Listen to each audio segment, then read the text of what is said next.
चिमुरडीवरील अत्याचार प्रकरण तापलं. संभाजी आरमारचा ताप.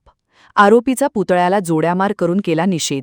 पुणे जिल्ह्यातील नरसापूर येथे चिमुरडीवर झालेल्या अत्याचाराच्या घटनेने राज्यभर संतापाची लाट उसळली आहे.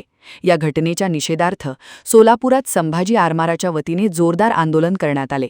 दरम्यान जिल्हाधिकारी कार्यालयाच्या समोर संभाजी आरमारच्या कार्यकर्त्यांनी आरोपी भीमा कांबळे याचा प्रतिकात्मक पुतळ्याला जोडामार आंदोलन करून निषेध व्यक्त केला.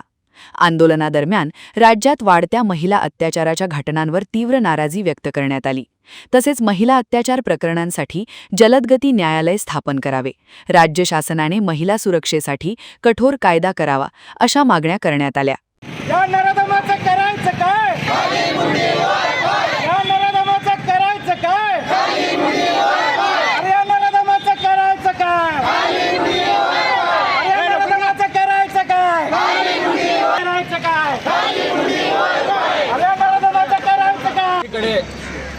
भोर तालुक्यातील मसरापूर चिमुकली आपल्या आजीकडे म्हणजे भोर तालुक्यातील मसरापूर या तालुक्यामध्ये गेले असता तेथील हरामखोर मनोवृत्तीचा माणूस चिमुकलीवरती अमानुष अत्याचार करून तिचा निर्घुण खून केलेला आहे.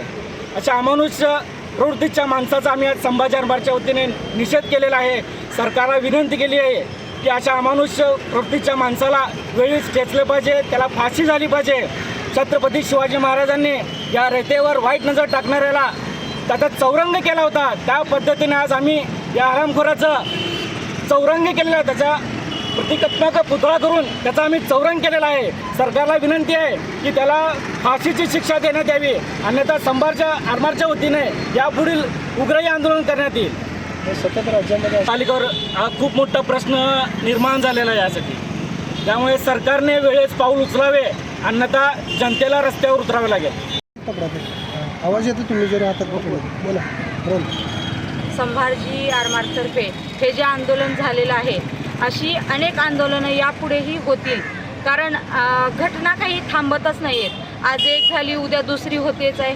तर त्यावर सरकारने एक ठोस पाऊल उचलून काहीतरी शिक्षा ही नराधमांना केलीच पाहिजे. नाहीतर यापुढेही मुलींना बाहेर सोडणं, उच्च शिक्षणासाठी पाठवणं हे प्रत्येक आईवडिलाच्या मनामध्ये न्यूनगंड तयार होऊन कुणीही शिकणार नाही. आज सावित्रीबाईंनी हे जे काही चालवलं, शाळा वगैरे काढल्या, तर त्या पुन्हा बंद पडून पुन्हा एक सावित्री निर्माण व्हायला युग जाईल.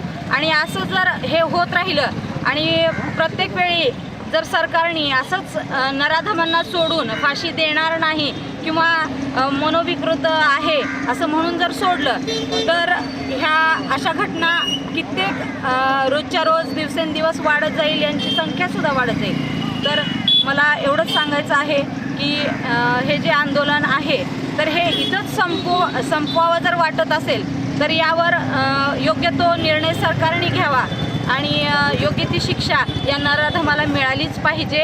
आणि हा मेसेज पूर्ण